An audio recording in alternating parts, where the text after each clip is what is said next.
اتقوا الله فقد فاز المتقون اتقوا الله حق تقاته ولا تموتن إلا وأنتم مسلمون. قال الله تعالى في القرآن العظيم: أعوذ بالله من الشيطان الرجيم بسم الله الرحمن الرحيم. وليحذر الذين لو تركوا من خلفهم ذرية ضعافا خافوا عليهم فليتقوا الله وليقولوا قولا سديدا. صدق الله العظيم. Jamaah salat Jumat Masjid Muawanah rahimakumullah. Pertama-tama tentunya kita panjatkan puji syukur kepada Allah Subhanahu wa taala atas rahmat karunia-Nya. Kita diberikan kemampuan, kemauan dan waktu untuk melaksanakan salah satu tujuan Allah menciptakan manusia dalam semesta ini adalah untuk mengabdi atau beribadah. Dan kita melaksanakan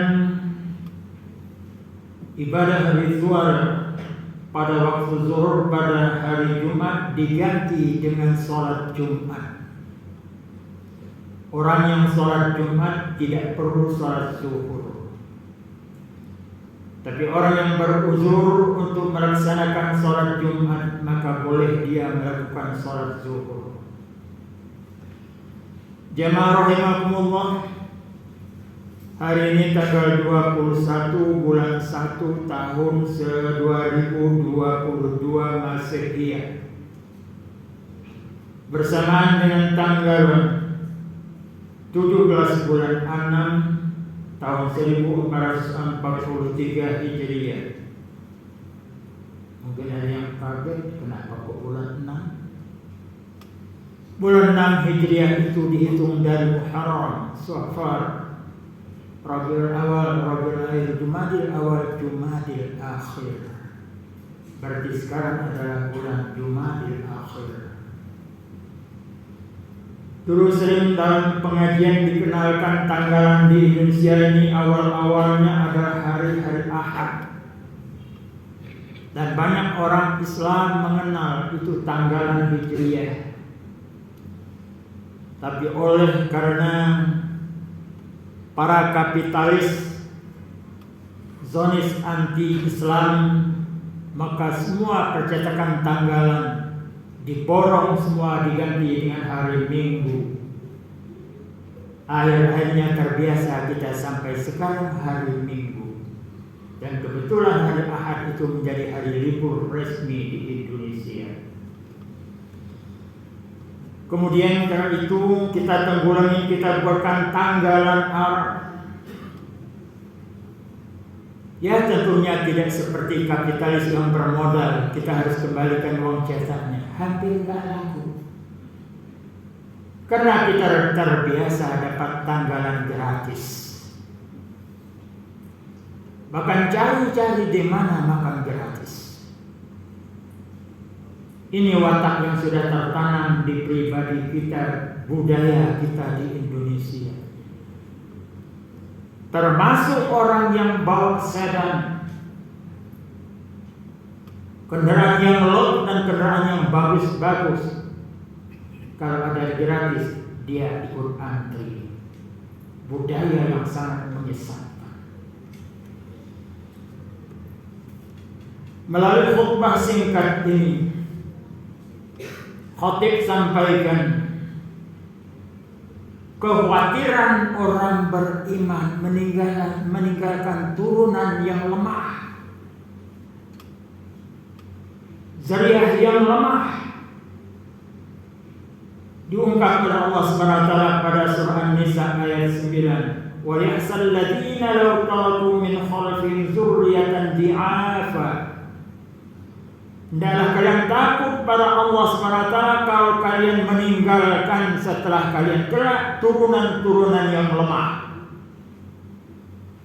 Khafu alaihim, kalian khawatir terhadap mereka, was-was. Falyattaqullah, maka hendaklah takut pada Allah. Bertakwalah pada Allah. Wa yaqulu qawlan sadida, dan hendaklah kau berkata dengan tegas dan benar. Enggak usah tiring-aling. Katakan yang benar-benar. Yang salah ya salah. Walaupun apa resikonya. Semua hidup ini punya resiko. Tidak ada yang tidak punya resiko.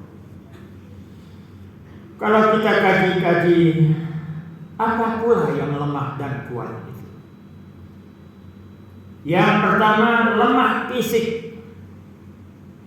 Jasad kita, jasmani kita lemah. Kena hujan sedikit sakit, kena panas sedikit sakit. Lemah. Walaupun makannya banyak, tapi fisiknya enggak kuat.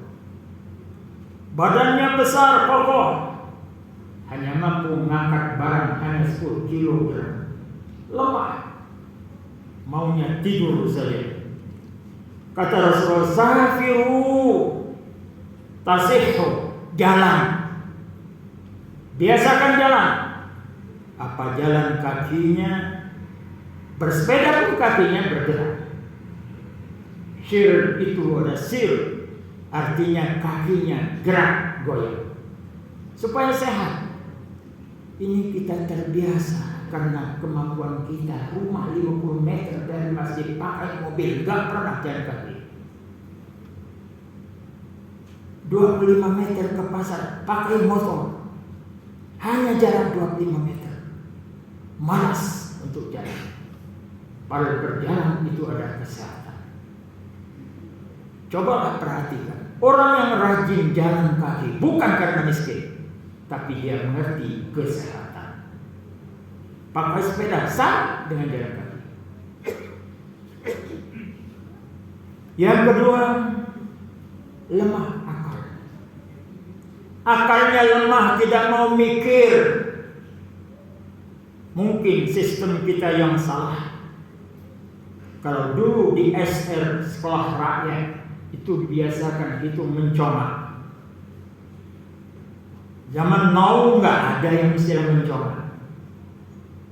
Kalau sudah ada perkalian, cepat cari kalkulator. Semua murid siswa pakai kalkulator. Minimal dia punya HP, buka kalkulator. Melemahkan daya pikir. Zaman dulu setonan orang tua berjual kopi ratusan kilogram, tidak punya kalkulator, tidak sekolah.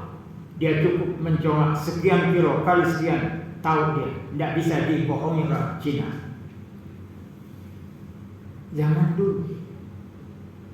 Zaman sekarang banyak yang sarjana dibohongi orang karena nggak bawa kalkulator, atau bawa kalkulator baterainya lemah, hasilnya nyasar. 3 ke 8 aja 24 mesinnya, dia jawab 34. Apalagi kalau dia jawab 3 kali 4, ya kurang dari 30. Ini jawaban sedang, nggak mau mikir. Padahal ad-dinu wal aqlu, agama ini adalah untuk orang berakal. La dina liman aqlalah. Enggak perlu agama kalau enggak punya akal. Orang yang tidak salibul hawas, tidak berakal, tidak mukallaf, tidak ada beban syarat. Jadi kalau orang tidak mau kena beban syarat, yang namanya kewajiban, yang namanya larangan disebut dengan mukallaf, enggak mau kena itu, ya jangan jadi mukallaf. Antara lain hilangkan akal kita. Insya Allah kita jadi kanak-kanak terus, tidak akan diwajibkan sholat. Bebas hukum. Ini akibat akal yang lemah. Sudah ngerti kita makanan itu mengandung zat kimia yang akan menghilangkan, merusakkan otak kita, masih juga dimakan setiap hari. Sudah ngerti narkoba itu merusak akal, rebutan juga orang beli. Bukan hanya orang berada, kadang-kadang jual ini jual itu, yang penting dapat narkoba karena sudah kecanduan. Hilang akalnya, merusak akalnya. Yang ketiga, lemah mal, harta lemah. Kalau sekarang, kalau diimbangkan dengan harga emas, lebih kurang punya penghasilan dalam 1 tahun 100 juta atau 90 juta sudah wajib zakat. Berarti 1 bulan lebih kurang 8 juta kita sudah wajib zakat. Yang sedang-sedangan 100 juta setahun, 200 juta 1 tahun, aktif berzakat. Yang berpenghasilan miliaran per tahun lupa zakat. Tapi kalau bakal di-share, kalau dia berikan bantuan, mau dia kasih bantuan kepada orang-orang lain. Apalagi kalau diberitakan pakai mass media. Di mana-mana kaum doa Pak, gerobak berjalan cari rongsokon, wah sengaja bisa ngasih bantuan 5.000 rupiah. Watak kita, budaya kita. Kalau harta kita lemah, tentunya kondisi kehidupan kita lemah dan posisi hidup kita juga lemah. Kenapa Islam mewajibkan wajib zakat? Kenapa Islam mewajibkan untuk bisa berhaji? Umat Islam bukan hanya tinggal di Mekah saja, tentunya harus pakai biaya dan sebagainya. Artinya Islam mengajarkan kita supaya mampu dalam harta benda. Tidak mengajarkan miskin, tidak mengajarkan minta-minta. Tangan di atas lebih bagus dari tangan di bawah.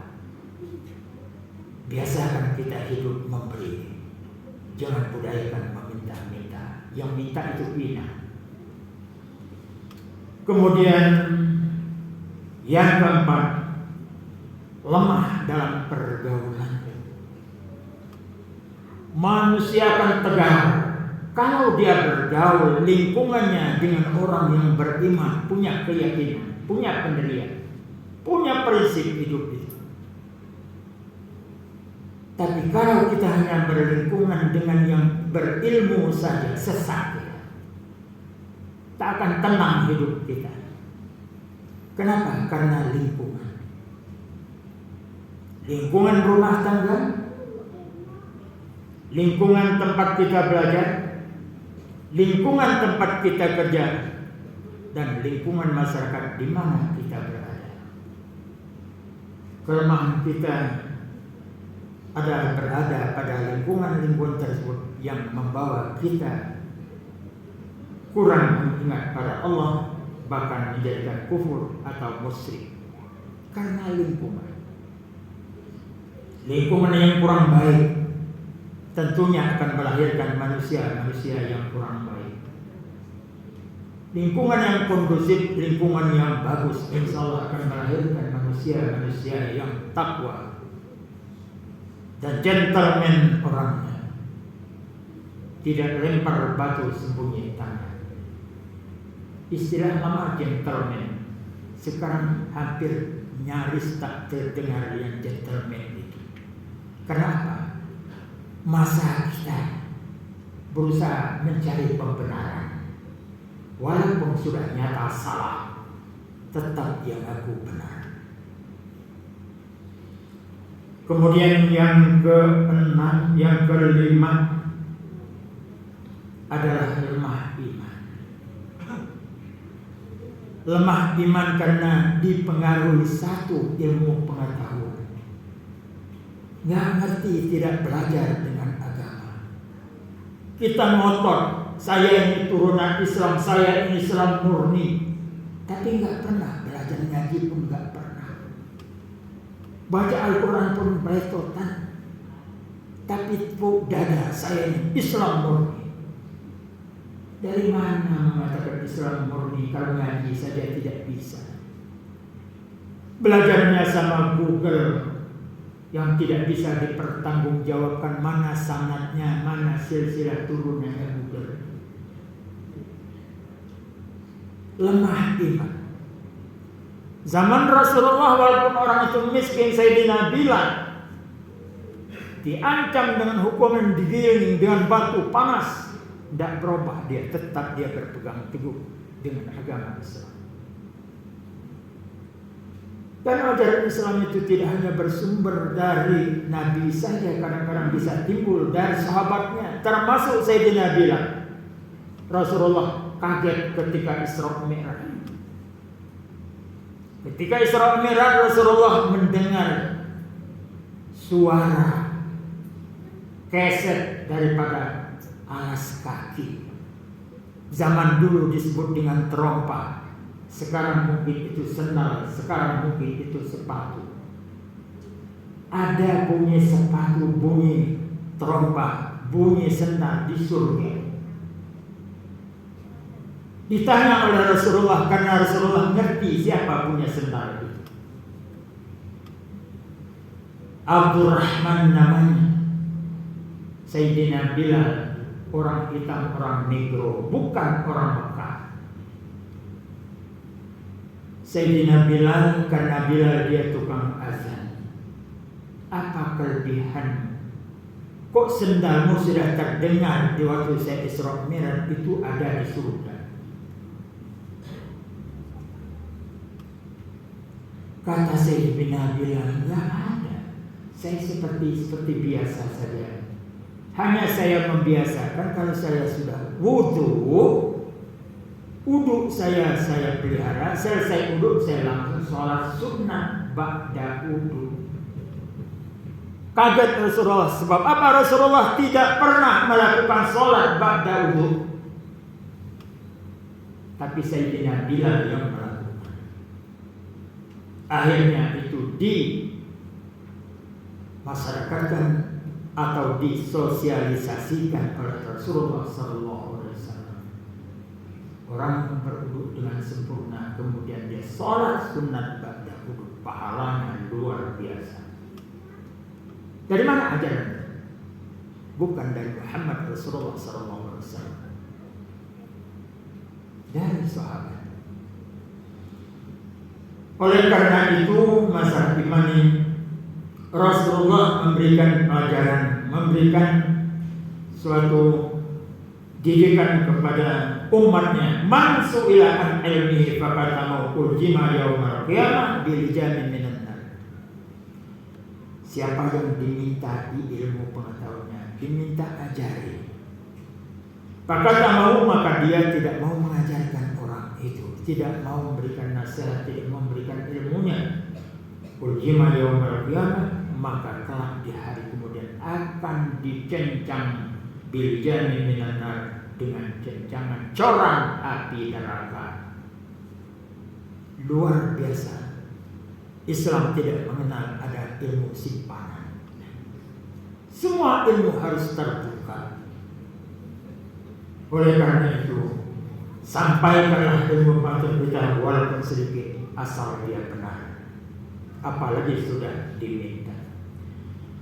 Kata Rasulullah SAW yang diriwayatkan oleh Imam Tabrani, Tirmizi dari Abu Hurairah, saya di ala ummati zaman yuksiru fil Quran, akan datang nanti terhadap umatku ini banyak yang mereka ahli membaca, suka membaca, tak henti-henti membaca. Wa illul fuqaha, tapi sangat sedikit yang memahami bacaan itu.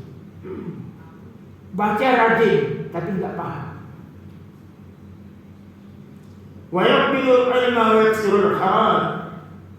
Banyak mereka punya ilmu pengetahuan, bukan hanya S1, S2, S3, profesor dan sebagainya. Wa yaksirul haram, tapi banyak kesulitan.